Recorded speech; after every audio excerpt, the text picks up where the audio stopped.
आज झारखंड बांग्ला भाषी उन्नयन समिति की ओर से एक प्रेस कॉन्फ्रेंस का आयोजन किया गया है। अभी हमारे बीच उपस्थित हैं रेखा मंडल जी, वो अपनी वार्ता हमारे बीच रखेंगी। अभी लोकतंत्र का महापर्व चल रहा है।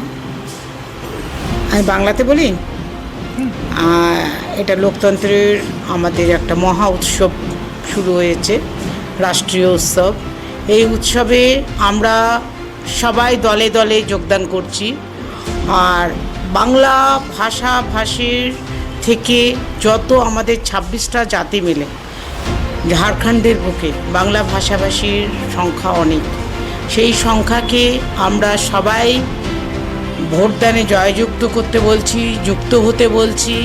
আর মতদান দিয়ে আমরা আমাদের প্রত্যাশী ঢুলু মাহাতোকে লোকসভাতে জয়যুক্ত করার জন্যে আমরা প্রার্থনা করছি।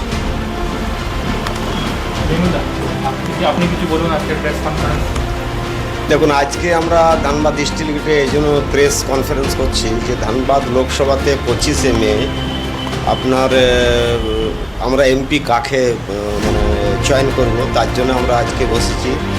তো ঝাড়খণ্ড প্রদেশে ধানবাদ জেলা একটা সবথেকে বেশি এখানে রাজস্ব আমরা দিই। তো আর এইখানে 6টা বিধানসভার মধ্যে সবথেকে বেশি 26টা জাতির মানুষ বাংলাতে কথা বলে, বাংলাতে আপনার পুজো পাঠ করে, বাংলা সংস্কৃতি করে। এই জন্য আমাদের মোটামুটি জনসংখ্যা আছে 10 লক্ষ।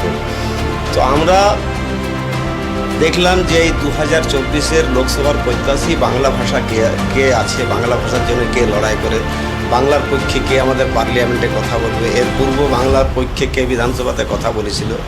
তো ন্যাশনাল পার্টির দুটো প্রত্যাশী আছে, একটা ইন্ডিয়া গঠবন্ধন আর একটা এনডিএ গঠবন্ধন। তো আমরা দেখলাম যে আমাদের গ্রামের ছেলে ঢুলু মাহাতোকে আমরা যখনই বাংলা ভাষা নিয়ে প্রশ্ন রেখেছি, ওকে মাংপত্র দিয়েছি, ও দাবি আপনার বিধানসভাতে উঠিয়েছে।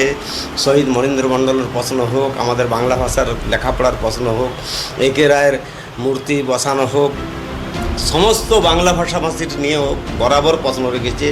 এবং সবথেকে দুঃখের বিষয়, গত 9 জুন ধানবাদ রানীবাঁধের সামনে, ধাইয়া রানীবাঁধের সামনে এক দম্পতিকে, রানা দাস আর মানসী দাসকে এক কংগ্রেসের নেতা গাড়িতে আপনার দুর্ঘটনার করে মুভমেন্ট তৈরি করে ওকে মেরে দিল।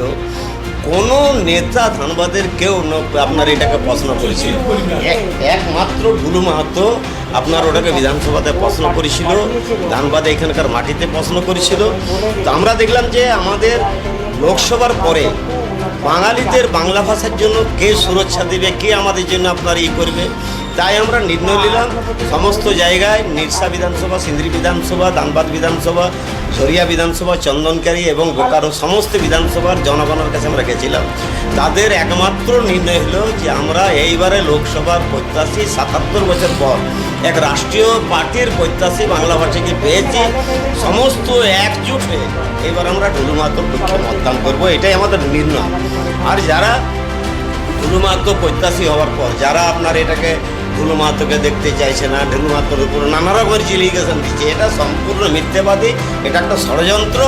তাই আমরা এই একদম পরিষ্কারভাবে আমরা নির্ণয় নিচ্ছি যে এইবারে লোকসভায় বহু সংখ্যক মানুষের আপনার চয়ন আছে। আমাদের খুব ভালো প্রত্যাশী আমরা পেয়েছি ঢুলু মাহাতোকে, তার পক্ষেই আমরা মতদান করবো, এটাই আমাদের আজকে নিয়ম। আজ একটা প্রেস কনফারেন্স আয়োজন করে ঝাড়খণ্ড বাংলা ভাষী উন্নয়ন সমিতি এটা জানিয়ে দিলেন কি আগামী লোকসভা ইলেকশনে ধানবাদের মাধ্যমে তারা বিজেপি প্রত্যাশী ঢুলু মাহাতোকে নিজের সমর্থনটা দিচ্ছেন। Thank you.